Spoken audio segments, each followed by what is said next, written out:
बच्चों, कैसे हैं आप? उम्मीद करती हूँ आप बढ़िया और एकदम मज़े में होंगे, खुश होंगे और लाइफ को एंजॉय कर रहे होंगे। बिल्कुल बच्चों, खुश रहिए, स्वस्थ रहिए, मस्त रहिए। यही जीवन जीने का आधार है। देखिए, जब हम खुश होते हैं तो कार्य भी निपुणता से करते हैं। तो चलिए, रहते हैं खुश और बढ़ते हैं अपने अध्याय की ओर। तो हम पढ़ने वाले हैं अपने अध्याय को। हमारे अध्याय का नाम है शबरी के बेर।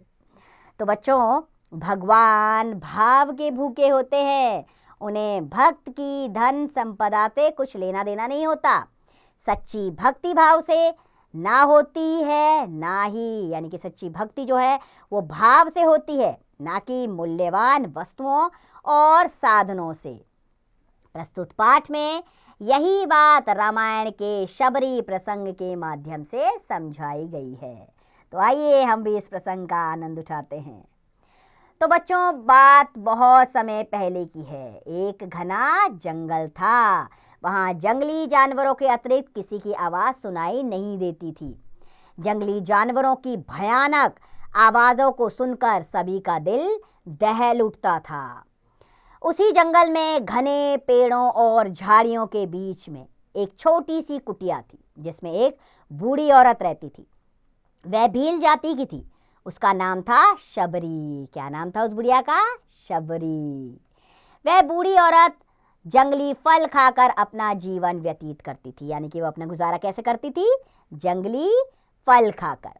और सदैव राम की भक्ति में लीन रहती थी। यानी कि हमेशा राम गुण का गुणगान करती रहती थी। शबरी अपनी कुटिया में आने वालों का सत्कार करना अपना धर्म समझती थी। यानी कि उसकी कुटिया में जो भी आता था वह उसका पूरा आदर सम्मान करती थी। वह कुटिया में अकेली रहती थी, परंतु कुछ जंगली जानवर, पशु पक्षी भी उसके मित्र थे। एक दिन शबरी को पता चला कि भगवान श्री राम उसकी कुटिया की ओर आ रहे हैं। बस बर्फिस क्या था, वह अपनी कुटिया के बाहर खड़ी होकर उनके आने की प्रतीक्षा करने लगी। कौन? शबरी। लंबी प्रतीक्षा के बाद उसे भगवान राम के दर्शन हुए। फिर हाथ जोड़कर विनती करते हुए बोली, मैं ना जाने कितने वर्षों से आपकी राह देख रही हूँ। मेरी कुटिया को पवित्र करो प्रभु। राम भी अपने भक्तों पर अपार स्नेह बरसाते थे। वह शबरी के कहने पर उसके साथ कुटिया में जा बैठे। शबरी की खुशी का ठिकाना ना रहा। वह अतिथि का सत्कार करने के लिए अपनी कुटिया में इधर उधर देखने लगी। तभी उसे कुछ ख्याल आया।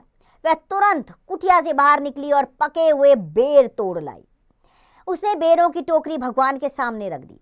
फिर उसे विचार आया, यानी कि उसको ख्याल आया कि यदि ये बेर खट्टे हुए तो भगवान क्या सोचेंगे। इसीलिए वह एक एक बेर उठाकर चख चख कर उन्हें खिलाने लगी। जो बेर मीठा होता उसे अपने भगवान राम को खिला देती, और जो बेर खट्टा होता उसे फेंक देती। और इस तरह बच्चों, भगवान राम यह देखकर मंद मंद मुस्कुरा रहे थे। वे शबरी के जूठे बेरों को बड़े प्रेम पूर्वक खा रहे थे। शबरी के बेर जूठे नहीं थे, अपितु यह तो उसकी भगवान राम के प्रति अपार श्रद्धा और प्रेम था। एक भीलनी के जूठे बेर खाने में श्री राम ने बिल्कुल भी संकोच नहीं किया। इससे पता चलता है कि इनकी दृष्टि में ऊंच नीच या जाति पाति का कोई भेदभाव नहीं है। वे सभी प्राणियों को समान समझते थे। इसलिए तो हम उन्हें भगवान राम मानते हैं। तो बच्चों, ईश्वर आपके दिखावे से नहीं बल्कि आपकी सच्ची भक्ति और सेवा भाव से खुश होते हैं। तो बच्चों, आपको भी रामायण कथा पढ़नी चाहिए। संक्षेप में पढ़िए, लेकिन जानिए भगवान राम कौन थे और उनके जीवन काल में क्या क्या परिवर्तन हुए। यहाँ हमने छोटा सा प्रसंग शबरी का और राम जी के विषय में आपको बताया है। आइए अब पाठ से संबंधित प्रश्न उत्तर की ओर बढ़ते हैं। पहला प्रश्न मौखिक प्रश्न है, शबरी कौन थी?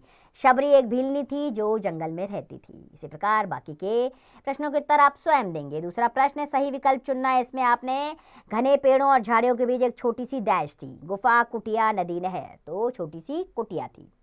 इसी प्रकार बाकी के प्रश्नों के सही विकल्प आप स्वयं चुनेंगे। हम तीसरे प्रश्न पर आते हैं। रिक्त स्थान भरना है इसमें। पहला प्रश्न, एक घना डैश था, एक घना जंगल था।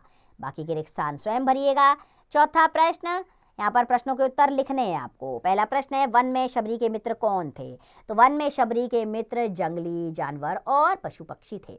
इसी प्रकार बाकी के प्रश्नों के उत्तर आप पाठ के आधार पर स्वयं देंगे। कल्पना की उड़ान में पहला प्रश्न आ रहा है, जब आपके घर कोई अतिथि आता है तो आप उसका स्वागत सत्कार किस प्रकार करते हैं? तो ये तो प्रश्न का उत्तर आप स्वयं देंगे कि किस प्रकार आप अपने अतिथि का स्वागत सत्कार करते हैं। आइए हम भाषा के बारे में प्रश्न पर आते हैं, यानी कि व्याकरण से संबंधित प्रश्न है। पहला प्रश्न, कुछ शब्द जोड़े में भी प्रयोग किए जाते हैं, जैसे पशु पक्षी। इन शब्दों के बीच योजक चिन्ह लगाया जाता है, यानी कि छोटा सा डैश। जोड़े में प्रयोग किए जाने वाले अन्य शब्द लिखिए, जैसे कि सुख दुख, माता पिता। ये भी सब जोड़े में लिखे जाते हैं और बीच में योजक चिन्ह लगाया जाता है। इसी प्रकार के बाकी शब्द आप स्वयं लिखेंगे। दूसरा प्रश्न आ जाता है, संज्ञा के स्थान पर प्रयोग किए जाने वाले शब्दों को सर्वनाम कहते हैं, जैसे कि शबरी कुटिया से बाहर आई, उसने राम को प्रणाम किया। यहाँ उसने सर्वनाम शब्द है। तो निम्नलिखित वाक्यों में प्रयुक्त सर्वनाम शब्द छांट कर लिखना है। ठीक है, तो पहला प्रश्न है, वह भील जाती थी। तो वह यहाँ पर सर्वनाम शब्द है। इसी प्रकार बाकी के वाक्यों से सर्वनाम शब्द छांट कर अलग स्वयं करिएगा आप। तीसरा प्रश्न आता है, यहाँ पर वचन लिखने हैं आपको।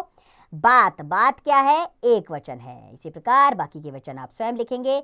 विषय संवर्धन गतिविधियां बताते हैं हम आपको। इसमें पहला प्रश्न है, श्री राम एक राजकुमार और ईश्वर के अवतार थे, लेकिन उन्होंने एक साधारण भीलनी शबरी की कुटिया में बैठकर उसके जूठे बेर बड़ी प्रशंसा से खाए थे। इस घटना से आपने क्या सीखा? कुछ वाक्य लिखिए। तो ये वाक्य आप स्वयं लिखेंगे कि आपने इस घटना से क्या सीखा। इस घटना से हमें यह सीख मिलती है कि भगवान राम जाति पात का भेदभाव नहीं रखते थे। वे अपने भक्तों के साथ बड़े श्रद्धा भाव का व्यवहार रखते थे। वे हर किसी का अतिथि सत्कार ग्रहण करते थे। इसी प्रकार के वाक्य आप इसमें लिखेंगे। दूसरा प्रश्न है, बेर के एक जंगली फल है। बेर एक जंगली फल है, इसे बोने उगाने की आवश्यकता नहीं होती है, स्वयं ही उग जाता है। अपने बड़ों या अन्य स्रोतों से पता लगाकर कुछ जंगली फलों के नाम लिखिए। तो ये फलों के नाम आप स्वयं लिखेंगे बच्चों।